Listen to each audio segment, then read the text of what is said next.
오늘은 논란이 많았던 생활형 숙박시설과 오피스텔의 투자 사례입니다. 소액으로 임대 사업을 시작하시는 분들은 끝까지 내용 확인해 보시길 바랍니다.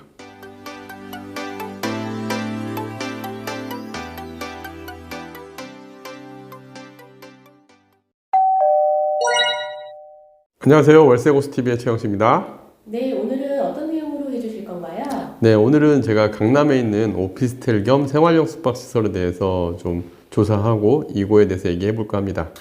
사실 이걸 이제 제가 생각했던 이유는 이제 법인 투자자 한 분이 의뢰가 들어왔었고요. 이 법인으로 그 임대 사업을 생각을 하시는데, 근데 이제 상업용 부동산에 대해서는 공실 리스크 때문에 좀 부담스러워하고, 그렇다고 주거용으로 가자니 주거용 오피스텔이나 주택으로 이제 매입을 하게 되면은 이제 그 법인 같은 경우 종합부동산세가 좀 문제가 되거든요. 그러다 보니까 실질적인 수익을 내기가 어려운 상황인 거죠. 그랬을 때 대안 상품으로서 뭐가 있을까 해서 이제 지난번에 설명을 드렸던 오피스와 섹션 오피스도 있었지만, 오피스보다는 수익률이 좀 많이 떨어지는 문제가 있었어요. 그래서 이거에 대한 대안으로 오피스텔을 이제 좀 찾아보고, 실제 일반 비주거용 건물 임대업, 상업용 임대업을 등록을 하고, 실제 활용은 생활형 숙박시설로 활용이 되는 이런 이제 물건이 실제로 있었습니다. 그래서 이 물건에 대해서 자세하게 제가 분석을 했던 방식대로 여러분들에게 한번 소개해드려 보고자 해요.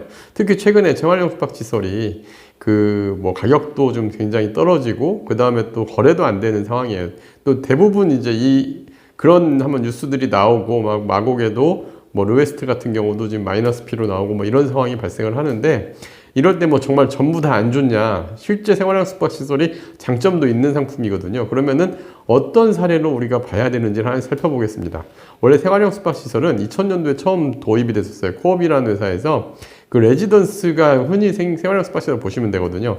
숙박용 호텔과 주거용 오피스텔의 합성어 개념으로 생각을 하시면 되는데, 근데 오피스텔 같은 경우는 주거용 활용했을 때 양도소득세나 그 다음에 종합부동산세 관련해가지고 주택수 문제가 꼭 결부가 됩니다. 그래서 문제 발생 여지가 높아요. 특히 강남권이나 이런 데들은 워낙 그런 편법들이 많이 이루어지고 있다 보니까 세무당국에서도 좀 자세히 보는 경향이 있습니다. 그래서 그런 부분들은 좀 피하는 게 좋아요. 근데 대부분의 오피스텔들이 거의 주거용으로 활용이 되고 있거든요. 강남에서도. 그런데 강남에는 가끔 실제 사무실 용도로 활용하는 경우도 많은데, 근데 그런 것보다는 이렇게 이제 그 레지던스처럼 활용되면서 임대 관리를 통해서 운영이 되는 그런 물건들도 생각보다 괜찮은 게 있었습니다. 그래서 오늘 소개할 이제 역삼에 있는 아르누모시티가 바로 그런 물건이었는데, 여기는 내부가 굉장히 고급스럽게 처음부터 지어져 가지고 구해종주 같은 데도 나왔던 물건이에요. 그래서 한번 내용을 보면은 물건 자체가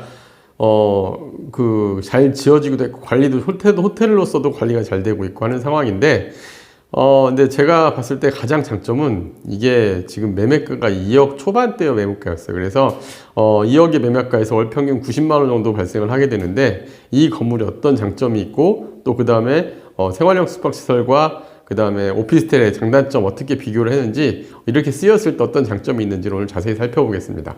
네, 그렇다면 역삼 아르누보시티 물건에 대해서 자세히 알려주세요. 네, 일단 이 역삼 아르누보시티 이 오피스텔 같은 경우 제가 제일 장점으로 어떤 가격이에요. 최근에 이제 강남권의 오피스텔들 분양가들을 보면 전용 면적 한 평당 1억이 더 넘어간 케이스들이 되게 많았습니다. 특히 하이엔드 오피스텔이라 그래가지고 전용 9평짜리가 11억, 그 다음에 전용 14평짜리가 19억 7천, 이런 식으로 분양가들이 굉장히 높았는데도 분양도 잘 됐어요. 그런데 최근에 이런 오피스텔들이 문제가 되고 있죠. 잔금이 안 되고, 또 임대 수익률은 형편없이 낮게 나오고, 임대 수익률이 시세를 보면 사실 그렇게 강남이라서 많이 비싸거나 그러진 않거든요. 그러다 보니까 이제 많은 문제가 생기고 있는데, 반면에 이 역삼 아르누보시티 같은 경우 입지를 보면은 사실 앞에서 얘기한 11억대 이런 하이엔드 오피스텔에 비해서도 굉장히 좋은 위치에 있어요. 그러니까 우리가 테헤란로, 역삼역하고 선릉역 딱 중간에 위치해 있는데, 테헤란로 대로변에 위치해 있고, 그 바로 맞은편에 예전에 여구 르네상스 호텔, 지금의 조선호텔, 조선팰리스 거기하고 마주보고 있으면서 호텔로서, 레지던스로서 정확히 입지를 잘 다져가고 있는 건물입니다. 선릉역에서 도보로 5분 정도 거리에 있고요. 근데 이제 여기에 가장 큰 장점은 저는 생활형 숙박시설 위탁계약 내용이 너무 이제 안정화가 됐다라는 거예요. 보통 이 분양형 호텔들, 예전에 제가 분양형 호텔을 하면 안 좋다 뭐 이런 내용으로 어떤 부분에 문제가 있는지에 대해서 자세히 설명한 적이 있는데, 시간이 지나다 보니까 위탁관리업체도 변경이 되고 자리를 잡으면서 이제 1년 단위로 위탁계약을 여기는 계속 진행을 하고 있더라고요. 그래서 현재 지금 총 226실 중에 한 101개 호실 정도가 위탁계약이 돼서 운영이 되고 있는데, 근데 이렇게 매월 이 현황, 그 다음에 수익과 지출 금액 분석해서 수익금을 매월 단위로 정산을 해주기도 하고, 최초 분양가의 3.5% 수준으로 임대료를 지급을 하고 있고, 또 이익이 발생을 하면 거의 이익금에 대해서도 50%로 위탁자에게 지급하는 이런 방식의 계약이 굉장히 합리적으로 보였습니다. 그리고 만약에 내가 1년이 지났을 때 그게 마음에 안 들면 위탁계약을 해지하고 본인이 그냥 오피스텔로 다시 임대를 줘도 되는데, 현재 임대 시세는 1,095만 원 정도 시세가 형성이 되어 있는 걸 볼 수가 있었어요. 그래서 매매가가 한 2억 5백에 저희가 이제 소개해드려가지고 사신 케이스인데, 2억 5백에 매입을 했을 때 수익이 어떻게 나왔었냐면, 제가 이제 말씀드렸던 게, 일단은 이건 위탁계약이 된 호실이었는데 2억 5백이면 약 평균 월 90만 원 정도의 수익이 발생을 했어요. 그러면 여기가 취득세와 중개수수료, 그다음에 법무사 비용도 이런 게 들어갔을 때 총 2억 1,563만 원, 이분 대출을 안 받고 매입을 했거든요. 그랬을 때 1,080만 원의 수익이면 연에 5.01% 정도 수익률이 나옵니다. 지금 현재 강남에 있는 오피스텔 중에 5% 정도 수익률 나오는 건 되게 찾기가 어렵거든요. 그랬을 때 5.01%인데, 근데 지금 임대 시세는 1,090과 1,100만 원대 딱 두 개의 물건이 있는데, 평균 95만 원에 보증금까지 차감을 하면 거의 6% 가까운 수익률이 나올 수 있는 매물이기도 하였습니다. 그래서 이런 점에서 감안을 해보면, 우리가 아까 이제 그 일반 비주거용 건물 임대업, 상업용 건물 임대업에 비하면 분명한 공실 리스크가 없다라는 장점이 있고, 그 다음에 임대 수익도 어느 정도 가져갈 수 있고, 평당가도 이게 지금 전용 면적 8평이 넘는 복층형 오피스텔인데 이 가격이면 강북의 어느 지역의 오피스텔 가격하고 비교해도 저렴하다는 장점이 있습니다. 물론 연식이 2008년 준공된 거라서 조금 연식이 되기는 했지만, 그래도 우리가 투자처로서는 괜찮지 않나 생각을 해서 추천을 드렸었습니다.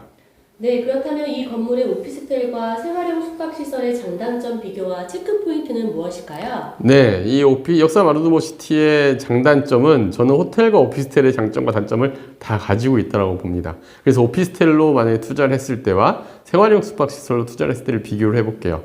매매가는 2억 5백에서 현재 2억 8,500 사이에 형성이 되어 있는데 2억 5백짜리 거래가 됐고, 지금 2억 8,500만 원짜리부터 매물이 있더라고요. 그리고 생활형 숙박시설은 지난주까지만 해도 2억에서 2억 3,500짜리가 있었는데 2억 원짜리가 없어지고 2억 3,500짜리 딱 하나 정도 매물이 있는데, 이거의 장점, 단점을 비교를 해볼게요. 장점 같은 경우는 오피스텔은 주거 전입이 가능합니다. 그래서 거주자도 활용을 할 수가 있고요. 그 다음에 오피스텔로 임대를 주더라도 수익률을 좀 더 높게 받을 수 있죠. 그리고 호텔 겸용 건물이다 보니까 상대적으로 다른 오피스텔들에 비해서 건물 관리가 좀 잘 되고 있어요. 그래서 그게 좀 장점으로 보여졌고, 그 다음에 생숙 대비 또 매매를 할 때 생활용 숙박시설 대비 환급성이 좋은 점도 장점입니다. 그리고 또 하나는 오피스텔 같은 경우는 감정가 받고 은행에 대출 신청을 하면 한 60%까지는 대출이 나오는 걸로 확인을 했거든요. 근데 반면에 이제 생활용 숙박시설은 또 이런 장점이 있어요. 건물의 관리가 이제 위탁 관리업체에서 다 관리를 하다 보니까 굉장히 관리가 편하죠. 그 다음에 임대 수익도 매월 정산해서 들어오기 때문에, 안정적으로 법인에서 들어오기 때문에, 뭐 우리가 이 오피스텔을 관리하다 보면 세입자가 뭐 생활이 안 돼서 뭐 월세가 밀린다던가 하는 일이 있지만, 여기는 그런 문제가 전혀 없었습니다. 그리고 주택수 문제에서 완전히 자유로울 수가 있어요. 그리고 이제 세입자 변경이나 뭐 이런 부분에서 부대 비용이 좀 중개 수수료 같은 게 안 나간다라는 장점도 있습니다. 반면 단점들을 보면, 오피스텔 같은 경우에는 생활형 숙박시설의 장점이 그대로 오피스텔의 단점이 돼요. 어떻게 되냐면은 세입자 변경이 된다든가 할 때 중개 수수료나 부대 비용이 발생하는 문제점이, 그래서 수익률이 상대적으로 떨어질 수 있다는 문제점이 있고요.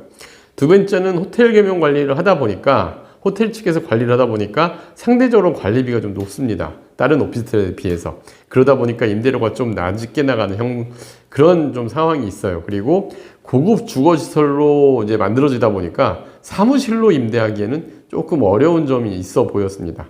반면에 생활형 숙박시설의 단점은 이제 오피스텔의 장점이 그대로 이제 생활형 숙박의 단점이 되는데, 일단 매매할 때 생활형 숙박시설이 그 범용성이 낮다 보니까 황금성이 훨씬 좀 낮다라는 단점이 있습니다.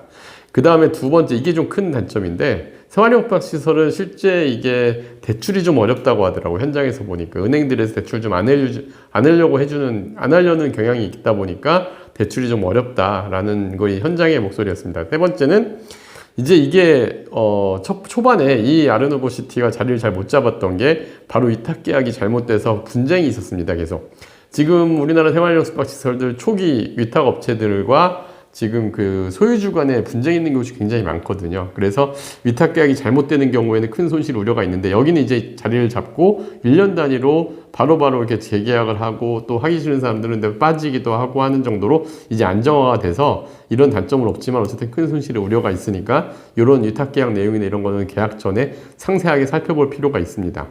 자, 그러면 이제 여기에 단점 알아봤으면 여기에 체크포인트, 여러분이 만약 여기 투자에 관심이 있다면 체크포인트 하나씩 알아볼게요. 첫 번째는 제가 주목한 건 강남권 오피스텔 대비 최근 고분양가 오피스텔이랑 비교를 해보면 거의 20% 수준으로 저렴한 가격으로 임대 수익을 얻을 수 있는 매물이다라는 게 큰 장점이에요.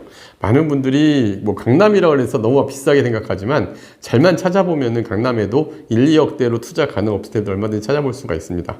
생활형 숙박시 선택했을 때 주택수 문제가 없다는 큰 장점이 있고, 운영관리 역시 초기 어려움이 해결이 돼서 좀 안정화된 상태라는 게 큰 장점으로 보이고요. 그리고 이제 이런 생활형 숙박시설을 운영을 하게 되면 세입자 관리라든가 뭐 세금 문제 등 이런 걸 감안해서 봤을 때 주택수 문제가 전혀 문제가 안 된다라는 장점으로 보면 충분히 대안 투자가 될 수 있다. 그리고 법인 같은 경우도 투자가 가능합니다. 주택이 아니기 때문에. 그래서 이런 점이 장점으로 보이고요. 법인의 경우에는 어쨌든 이제 종합부동산세 문제 이런 걸 좀 감안해보면 충분히 대안 투자자로서 이런 물건 선택이 가능하지 않나 이렇게 생각이 듭니다. 네, 다음 영상도 기대하겠습니다. 네, 감사합니다.